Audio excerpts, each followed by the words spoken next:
Hello, good morning. সবাই কেমন আছো? আশা করি সবাই ভালো আছো। আর আমার সকালটা ঠিক প্রত্যেকদিন এরকম হয়, জোর করে আমি ঘুম থেকে উঠি। সরি, ট্রাইপড নেই, তাই জন্য ক্যামেরাটা কাঁপছে, এমন জায়গায় রাখা আছে। তো ঘুম থেকে উঠেই ব্রাশটা করে নিলাম। ব্রাশটা করার সময়তে লাগে যে আজকে ঘুমটা কমপ্লিট হয়নি, এটা ডেইলি রুটিন আমার।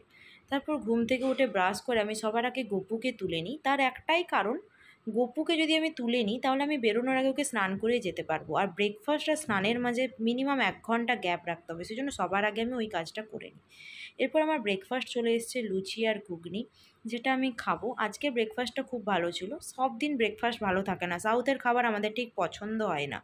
তারপর খেয়ে তো স্নান করতে গেলাম, সেই টাইমে ক্যাপচার আর কী করবো। তো তারপর স্নান টান করে এসে ব্যাগটা আগে গুছিয়ে নিই আমি সবার আগে। কারণ আমি চাই না যে ক্যাবের ড্রাইভার ফোন করার পর আমার ব্যাগটা গোছানো, কারণ ড্রাইভার ফোন করার পর না, আমি জানি যে উনি লেট করবেন, কিন্তু তবুও আমার তাড়াহুড়ো একটা লেগে থাকে। তারপর গোপালকে স্নান করিয়ে নিলাম, যেটা বলছিলাম। তো যখন ক্যাব ড্রাইভার ফোন করে, আমি জানি যে উনি ফোন করার 15 মিনিট পরে আসবেন, তবুও আমার মধ্যে একটা তাড়াহুড়ো থাকে যে যদি মিস হয়ে যায়, যদি মিস হয়ে যায়। তো সেই জন্য না, আমি স্নান করে আগে ব্যাগটা গুছিয়ে নিই, তারপর নিজে রেডি হই। আমার রেডি হওয়া তো দেখছোই, জাস্ট চুলটা একটু আঁচড়ে নেওয়া, আর রেডি হওয়ার কিছু নেই। তো তারপর এই বাথরুম লাইট এইগুলো সব ঠিকঠাক করে বন্ধ করে যেতে হয়, কারণ এটা রুলস পিজির। আমি যদি লাইট জ্বেলে যাই, ওরা সাবমিটার বসিয়ে দেবে কি আমি মেনটেন করছি না ঠিকঠাক, আমি কারেন্ট লাইট ফাইট জ্বেলে চলে যাচ্ছি বাইরে। তো সেই জন্য এগুলো আমাকে সব মেনটেন করে যেতে হয়। আর যেটা বলছিলাম, গোপালকেও তার মাঝে স্নান করিয়ে নিয়েছিলাম।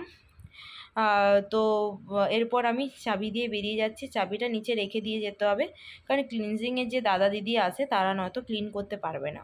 তো নিচে আমি চাবিটা রেখে দিয়ে চলে যাব, তারপর ওরা রীতিমতো চাবি নিয়ে চলে আসবে। তারপর আমি এখান থেকে জলটা বের করে নিলাম।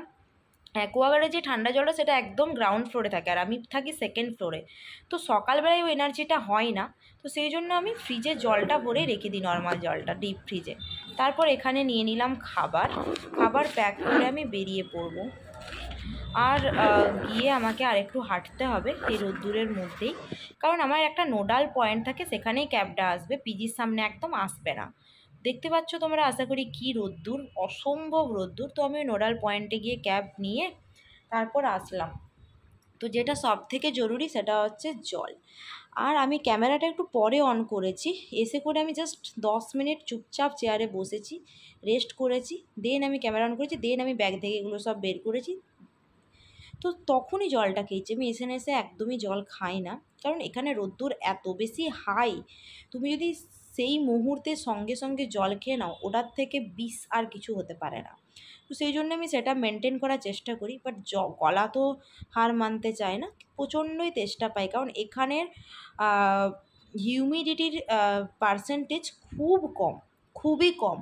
হাইড্রেট রাখার জন্য প্রচণ্ড পরিমাণ জল খেতে হয়, প্রচণ্ড পরিমাণ ফ্রুটস খেতে হয়, জুস খেতে হয়।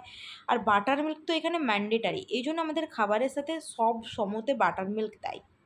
আর আমি এটা ইগনোর করি না, বাড়ি হলে ইগনোর করতাম, এখানে করি না। তো আমার 2 দিন হলো ফ্রুটস খাওয়া হচ্ছে না, সেজন্য আমি ভেন্ডিং থেকে ফ্রুট জুস খেয়ে নিলাম।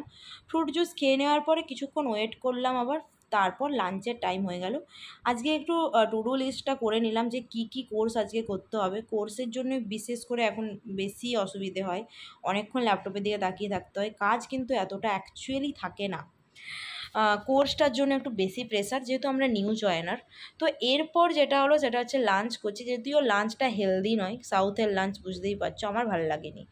তো তারপর কিছুক্ষণ পর এখানে 5টা রোদ্দুর, দেখো আমাদের ওখানে 5টার সময় অলরেডি সানসেট হয়ে যায়।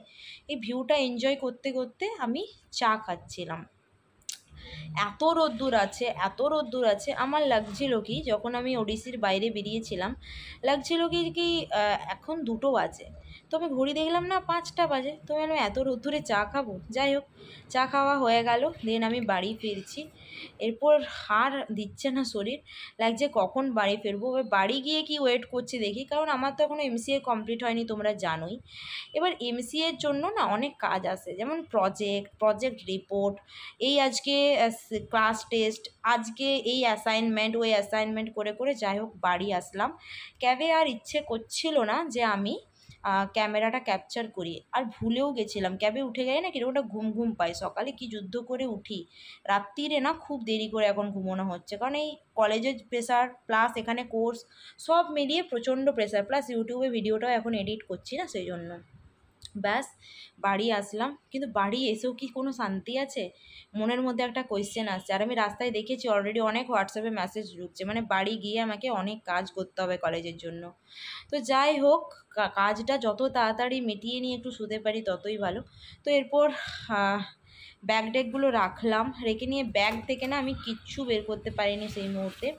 আর ক্যামেরাটা করারও ইচ্ছে ছিল না, কারণ তখন অলরেডি ফোন ঢুকছিল যে আমি বাড়ি গিয়ে কিছু আমার কাজ ছিল ডায়াগ্রাম কিছু বানানোর। তো তারপর আমাকে প্রজেক্টের প্রেজেন্টেশন দিতে হচ্ছিল দেখো, তারপর আবার আমাকে ফর্মাল অ্যাটায়ার নিতে হলো, তারপর প্রজেক্ট প্রেজেন্টেশনের জন্য ভিডিও শ্যুট করতে হলো। ভিডিও শ্যুট কেন? কারণ আমরা যেহেতু প্লেসড হয়ে গেছি, আমরা প্রেজেন্টেশন দিতে পারবো না, সেই জন্য আমরা এরকম অনলাইনে শ্যুট করে ইউটিউবে আপলোড করে দিই, এটাই হচ্ছে আমাদের প্রেজেন্টেশন। তো সেই ইউটিউব লিঙ্কটা সবাই দেখে নেয় স্যাররা। এরপর এখানে ডিনার নিয়ে চলে এসেছি, সুজি, ডিম, সাম্বার, বাটার মিল্ক। তো এখানে শুধুমাত্র বাটার মিল্কটাই আমার ফেভারিট, আর কিছু না। আরও অনেক কিছু করি আমি এখানে এসে, মানে কাজ থেকে এসে সব কিছু দেখানোর মতো ধৈর্য বা টাইম কোনোটাই আমি আজকে পাইনি। আমি ঠিক করেছি যে আফটার অফিস আমি কি করি সেটা নিয়ে একটা স্পেশাল ভিডিও বানাবো। চলো bye bye, good night, see you.